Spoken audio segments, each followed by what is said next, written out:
right to marry. So it's not excluded in the Constitution. And I am happy that Honorable Farah has sustained his excitement right from vetting to this committee. Mr. Speaker, I second.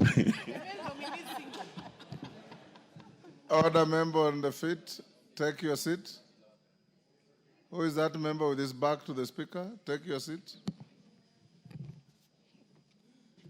Honorable members, I'll now propose the question at order number 10, which is that, taking into consideration the findings of the Departmental Committee on Justice and Legal Affairs in its report on the vetting of nominees for appointment as chairperson and member of the Independent Electoral and Boundaries Commission, IEBC, laid on the table of the House on Tuesday, 3rd June 2025, and pursuant to the provisions of Article 252B of the Constitution, approves the appointment of the following persons to the Independent Electoral and Boundaries Commission, IEBC. 1. Erastus Edung Ethekon, chairperson. 2. Ann Nderitu Njeri, member. 3. Moses Alutalala Muhwana, member. 4. Mary Karen Sorobit, member. 5. Hassan Nur Hassan, member. 6. Francis Odhiambo Adwol, member. And 7. Ms. Fahima Arafat Abdallah, member.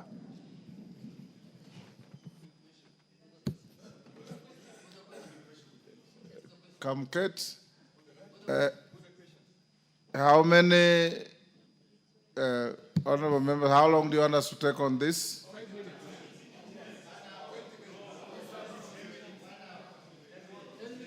How many? Let me allow some debate, and I'll call the mover to reply at 4:30. Yes, Kamket. Thank you, Mr. Speaker. Mr. Speaker, I thank you very much for the opportunity to contribute to this motion. Honorable Kamket, I have a proposal from the Minority Whip that you can compress your contributions in 3 minutes. I'm sure you are capable of doing that, and everybody else. Kamket? Indeed, Mr. Speaker, what if you cannot say it in 2 minutes or 3, then you better not say it. Mr. Speaker, I want to thank you for this opportunity.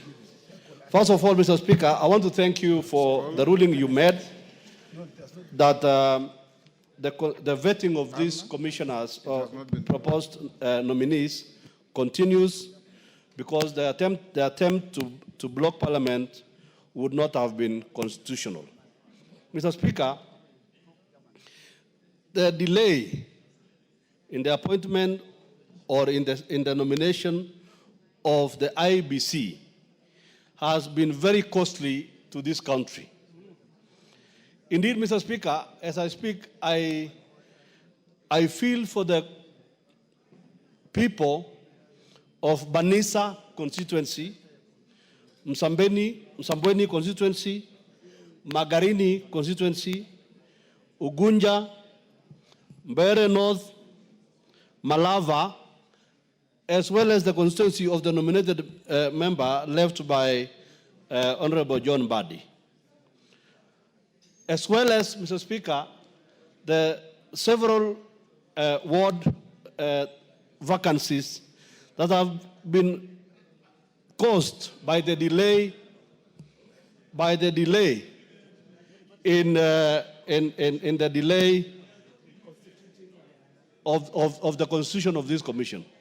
Mr. Speaker, when the IEBC, when we approve this commission, their job, their hands will be full as they seek, Mr. Speaker, to look at, number one, the delimitation of boundaries in the constituencies.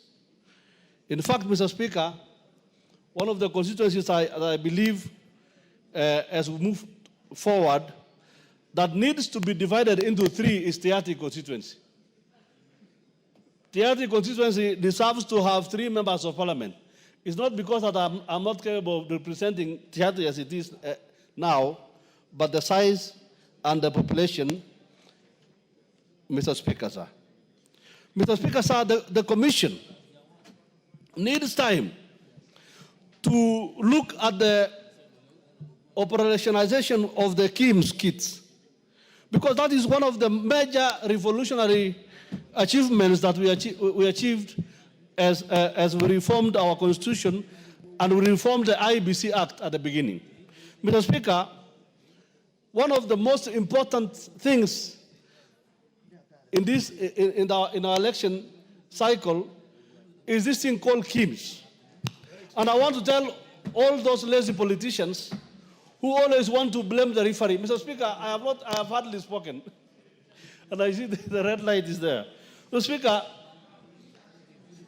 it is important for any politician to understand that votes can only be found by hard work.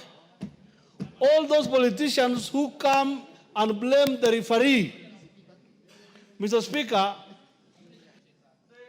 Kainan. Thank you, Mr. Speaker. I gave you 3 Mr. Speaker, from the onset, let me say I support the approval of these 7 great Kenyans, Mr. Speaker. Mr. Speaker, we do not have a perfect society. That's why God, the Almighty, allowed us to submit to the will of God. And the will of God also allows us to have rules in the form of regulations, constitutions, and everything else. Mr. Speaker, having said this, these individuals have gone through all the due process. We have an election, we have a constitution, we have an election act, Mr. Speaker. The election act stipulates that we ought to have a panel. The panel mandate is clearly spelled out, Mr. Speaker. We have the Public Appointment Act. We have the vetting, the entire process. They have gone through, they have been subjected to public participation. The public have also had the right to say what they wanted to say. And ultimately, the concerned committee made a decision that these 7 individuals were eligible to be approved by this House. But, Mr. Speaker, we must speak as Kenyans. We have politicized literally everything, Mr. Speaker, in this country. Isn't it the high time that we think out of the box and be prepared to contribute to the continued peace, stability, respect, and tranquility, Mr. Speaker, so that as a country, we are respected, we respect ourselves, we are respected regionally, we are respected continentally, and we are respected globally, Mr. Speaker. Mr. Speaker, right now, everything bad in this region, we have been projected as a society that ever complains. We have been projected as a society that does not believe in itself. We have been projected as a society that does not have faith in its own administrative mechanism. Mr. Speaker, I know managing elections is a very difficult time. The membership, out of the 7, quite a number of them come from the pastoral community.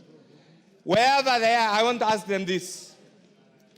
You have been entrusted with a very important exercise. I may not talk to you individually, but collectively, we want you to carry the image of this republic. We want you to continue to project the respect the Kenyan people, through this parliament, have allowed you. Mr. Speaker, I do know right now that many people maliciously, capriciously, have tried to impute improper motive on these individuals. Mr. Speaker, I do know that once they are approved, and I pray that this other process is going to be shortened, they will carry the flag of this country high. They will project our image. They will continue to protect Kenya as a very important premier republic, and ultimately give us a credible election in 2027, Mr. Speaker. Time up. Joseph Emathe, member for Turkana. Give him the mic.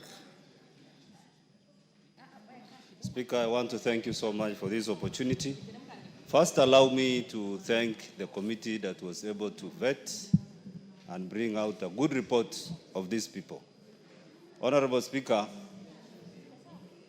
from the background, I want to speak to this man called Erastus Ethekon, the chair for IEBC. Honorable Speaker, this is a demonstration of equity, a demonstration of inclusion. And Honorable Speaker, I want to thank the committee plus those who were able to nominate him. Honorable Speaker, first, this is a rare gem, Honorable Speaker, and I will want to attach it to a hummingbird, that in the first northern frontiers of Kenya, we were able to get a man who was determined and was able to rise up from a humble background, from the dust, from areas that are excluded, from areas that are always denied an opportunity, to where he has become. Honorable Speaker, as a hummingbird again, Erastus was able to become the first breed of law students from Turkana. And Honorable Speaker, as a hummingbird, he was able to flap his wings very hard many times to be what he became and to even be interviewed in that panel. Honorable Speaker, second, Erastus has been able to even be interviewed as a judge for this country. An opportunity he was not able to get, but given his background, Erastus rose to be interviewed in that committee or board.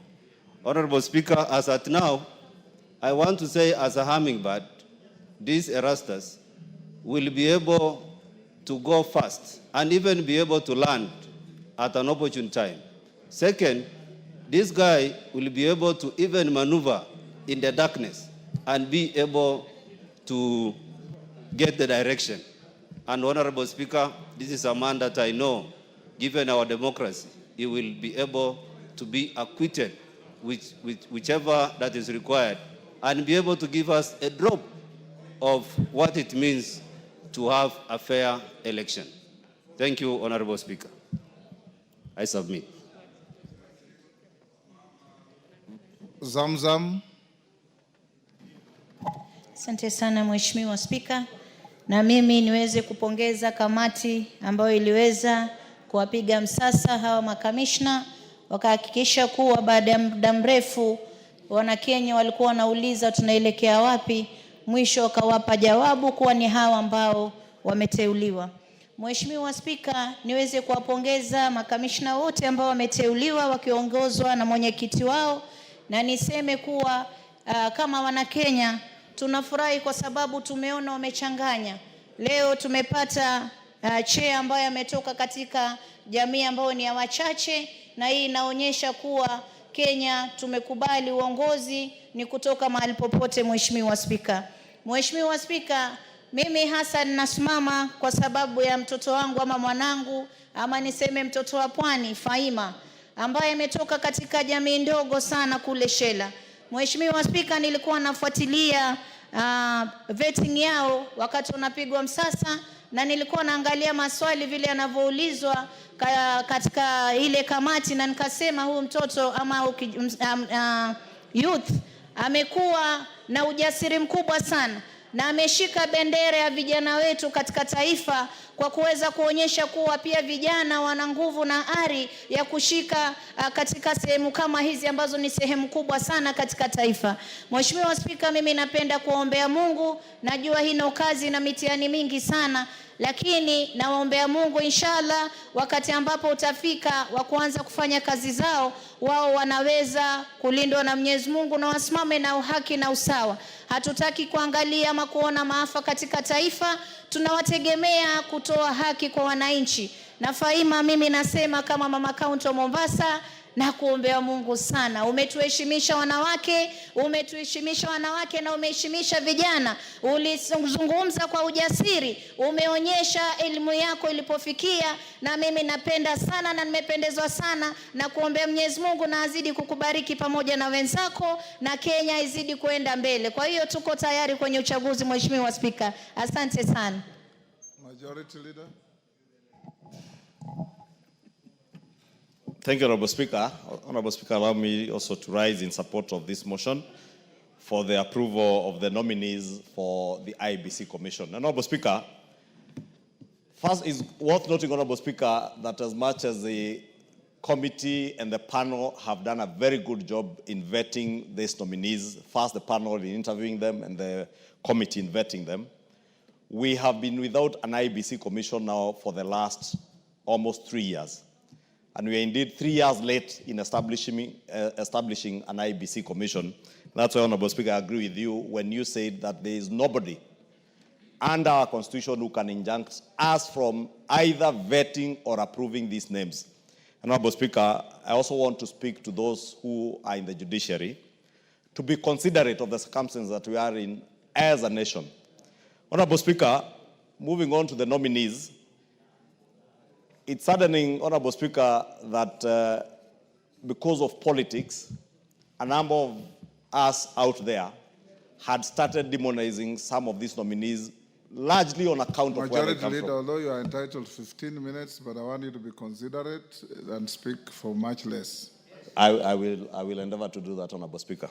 Honorable Speaker, I was saying it was very inconsiderate also, now that I want to be considerate, to hear somebody who has held a high national office assert that Erastus, the nominee, Mr. Erastus Edung Ethekon, the nominee for chair, does not warrant to hold that position on account of where he comes from. It was sad, Honorable Speaker, that somebody can say, because Erastus comes from a community that he perceives not to have shares or adequate shares in his own analysis, that Ethekon does not deserve to chair this commission. Honorable Speaker, if you read through the CV of this gentleman, a master's in law from the University of Derby in the UK, a postgraduate, a bachelor's from the University of Nairobi in law. This is someone who qualifies to be a judge of the High Court or even the Supreme Court, Honorable Speaker. And that is all that is required in law. The law never required you to come from an ethnic community that pleases those who think that it is on the basis of your ethnicity that people should be given jobs. Honorable Speaker, I want to say, Mr. Erastus Ethekon, wherever he comes from, whether he comes from Nyeri or from Turkana, he is a Kenyan. And it was rather unfortunate to hear the former deputy president, the impeached deputy president, and disgraced former deputy president, assert that Mr. Ethekon does not warrant to be nominated for this position on account of the community he comes from. I heard another one, Honorable Speaker, Martha Karua, saying that this Ethekon comes from some bush somewhere. Turkana is not a bush. It is part and parcel of our republic. And we must respect people not on the basis of where they come from, but on the basis of what the content of their heads. And I am sure this lawyer is a better lawyer than Martha Karua. By far, I am certain. He's a much better lawyer. Honorable Speaker, this county of Turkana has produced a very well-schooled individual, Honorable Speaker. And I speak about Ethekon because I heard him being attacked by these disgruntled political faces on account not on his qualifications, not on his ability or capacity to lead this commission, but largely on the basis of where he comes from. And it's rather sad that people who purport to have held national offices can demonize a whole community on the basis, or a person on the basis of the community they comes from.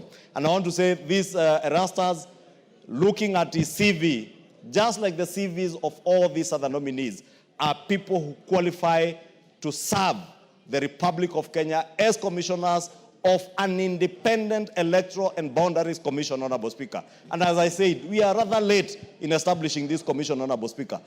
Lastly, Honorable Speaker, to speak to those out there who are looking at these people on the basis of their ethnicities, on the basis of the villages they come from, let me tell them, you will never win an election on the basis of who is presiding over that election. You win elections based on what agenda you take to the people. If you take an agenda of Honorable ethnicity... Joseph Ematha, you have already spoken on this. What is irritating you? Yes, what's your point of order? Point of, Honorable Speaker, I beg if you will allow, and even to guide on this, that that thing has not been able to be responded well in my community. And we have the Committee on Cohesion. We also have a Commission on the same. And Honorable Speaker, if that could be picked, if that could be picked as a country, because that Honorable Mother, I gave you an opportunity to speak. You didn't even